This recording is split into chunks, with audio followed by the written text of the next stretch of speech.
My goodness, thank you, Frank. Thank you, Christoph, for that beautiful offering today. The ancient road between Jerusalem and Jericho descended roughly 3,300 vertical feet over 17 miles. It was a treacherous, remote path twisting its way down from the holy city's height, 2,500 feet or so above sea level, to Jericho's depth, 800 feet below sea level. The way was relentlessly windy, precipitous drops down rocky slopes and endless tight turns, perfect for concealing roadside robbers. By the 5th century, this edge-of-the-world-like trading route had earned the nickname the Bloody Pass. When I took that route in 2016, it was paved, offering a relatively smooth ride in an oversized van. That didn't ease the still preserved sharp turns of the route or the shocking lack of guardrails. At many points, our group felt suspended over the edge, mere sheets of glass between us and a deadly fall. I once believed I was immune to car sickness and unafraid of heights. Not after that trip. This perilous locale will serve as the setting of Jesus' best-known parable. But through a simple story, Jesus will invite us on an even rockier journey through our heads and hearts, our souls and strength, prodding the limits of our compassion and testing who we're willing to imagine as neighbors. But first, the conversation that sparks the parable. A lawyer stands up to test Jesus. "Teacher, what must I do to inherit everlasting life?" It's good to test people who claim to speak for God. Like if somebody who claims to follow Jesus tells you that God hates all the same people they do, challenge their theology. Do not let them off the hook if you can. Jesus responds to the lawyer's question with two of his own. What is written in the law? How do you read it? This reminds me of a rabbi friend of mine in Pennsylvania who told my Bible study group about someone who once asked him, "Why do rabbis always answer a question with a question?" He thought for a moment and then replied, "Why shouldn't a rabbi always answer a question with a question?" Jesus similarly frustrates our hope for direct answers because he knows that questions can be more motivating teachers. The lawyer replies with a twin Torah combo from Deuteronomy and Leviticus. Love God with all your heart, soul, strength, and mind, and love your neighbor as you love yourself. Perfect answer, says Jesus. Now do this, and you will live. In other words, if he will do love, put that love into action, then he can realize everlasting life anytime he wants. That day even, he will truly live. This uncredentialed peasant rabbi named Jesus turns the tables on the Torah expert. Naturally, the lawyer wants to justify himself. Or better, justify why he can't or won't do the love required of him somewhere in his life. So he poses another question with about 5 or so unspoken questions attached. And just who is my neighbor, Jesus? In other words, where should I draw the line? Outside my front door? At the edges of my neighborhood? Along religious and cultural lines? There are necessary lines in this life, right? Another question from Jesus is coming, but not before the famous story on that infamous road. From the first line about a traveler going down from Jerusalem to Jericho, the ominous scene would have unfolded exactly as expected. Sure enough, that traveler is met by robbers, stripped naked, beaten, and left for dead. A priest and a Levite heading down from their annual duties in the temple, people of whom others could reasonably expect to do the right thing pass by this unnamed victim lying in the ditch. Just then, a Samaritan passes by and is immediately filled with compassion. The Greek word Luke uses for compassion meant to stir in one's guts at the sight of another's suffering, so much so that they are moved to act. The word occurs only once more in Luke's gospel, and it is used to describe what happens to Jesus upon encountering a funeral procession for a young child, whom Jesus will raise from the dead. The Samaritan effectively offers the same gift to one nearly dead, the chance to live again. And flowing from the Samaritan's heart are 11 verbs of above and beyondness, of love and compassion in action. Now, to our ears today, it may sound strange to hear the term Samaritan without the adjective good before it. Good Samaritan is synonymous with kindness for strangers and with meeting others' needs. Within 3 square miles of our church alone is a Good Samaritan hospital, Good Samaritan total care pharmacy, Good Samaritan dental arts, and Good Samaritan, this is my favorite, acupuncture. But for first century Jewish ears, of which all of Jesus' earliest followers were, this parable may have represented the first time they'd ever heard the word Samaritan coupled with the adjective good.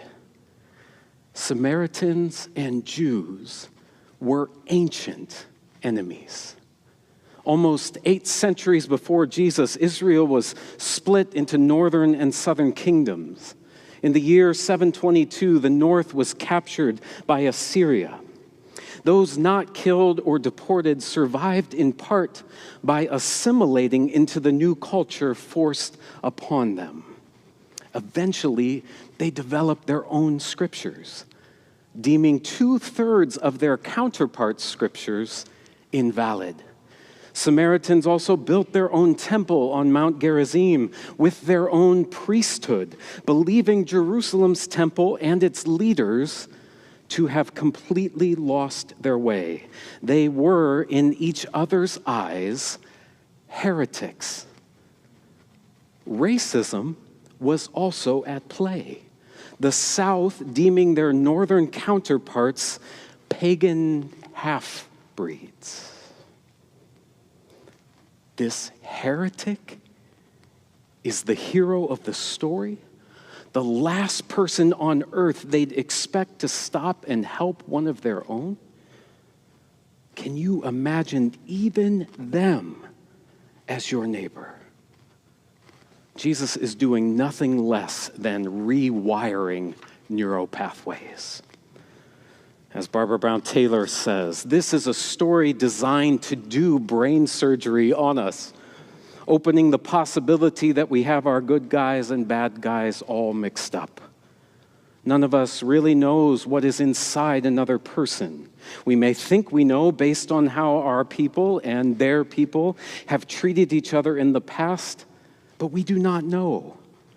And we are all capable of surprising each other every single day. And a single act of kindness has the power to call a whole history of againstness into question.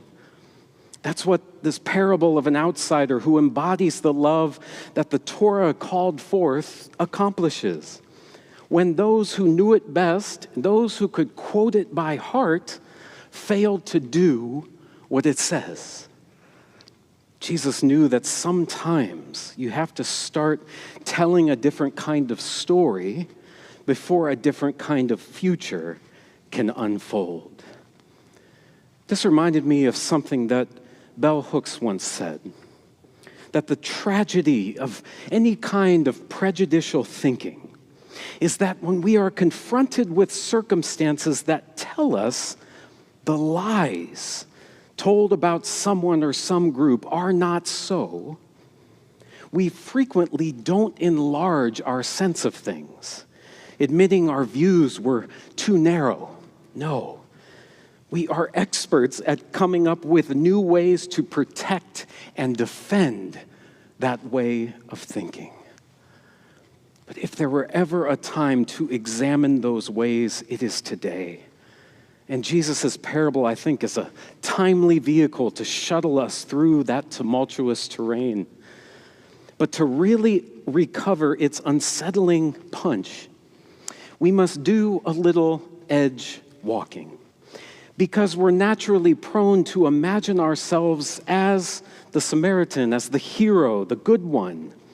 We may miss Jesus' original invitation to imagine ourselves as the one in the ditch in our hour of deepest need, and then to ask, who is the last person on earth we want to call good?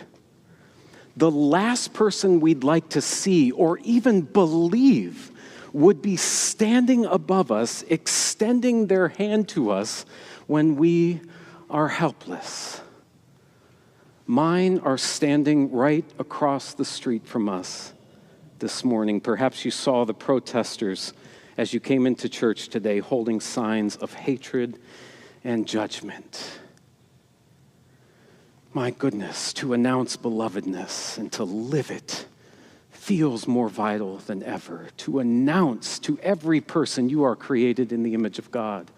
LGBTQ plus people, you are God's beloved. And the shame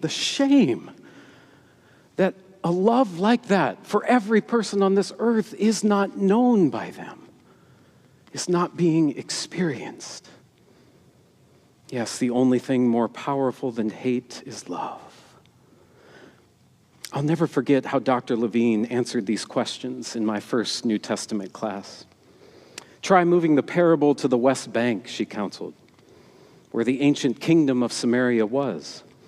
The person in the ditch is an Israeli Jew. After a rabbi and a member of the Knesset fail to assist the man passing by on the other side, comes a member of Hamas, bending down to bind the man's wounds and ensure he is cared for. If that scenario could be imagined by anyone in the Middle East, Levine concluded, perhaps there might be more hope for peace. In an age when hatred is again reaching a fever pitch, in an age of anti-Semitism, where, as one poll reported just last December, 1 in 5 Republicans and Democrats hold anti-Jewish beliefs, including denial of the Holocaust. In a time when sitting members of Congress and gubernatorial candidates and presidents post things just this week like Muslims don't belong in America, and the enemy is inside the gates, and fear of Islam is rational, and literally bring up genetics when speaking of Iranians to justify what we are doing there. We know repeatedly from history, this is the exact kind of dehumanizing language that inevitably leads to violence. Harm which the masses justify because propaganda has done its own kind of destructive brain surgery, convincing certain humans that other humans are not humans. The acute dehumanization campaign of the last decade against migrants and immigrants and asylum seekers has already succeeded in justifying the inhumane treatment of detainees today. In the largest ICE facility in the country in Texas, the AP reported this week, a security guard was overheard discussing a betting pool for which detainee would next die by suicide. To quote a letter from all sources, the National Catholic Reporter, in January they wrote this: "What habits have we acquired that allow state violence to pass by so quickly from outrage to explanation, from grief to acceptance? What has been dulled in us that once would have demanded pause, humility, and restraint? We have become efficient at absorbing what should disturb us.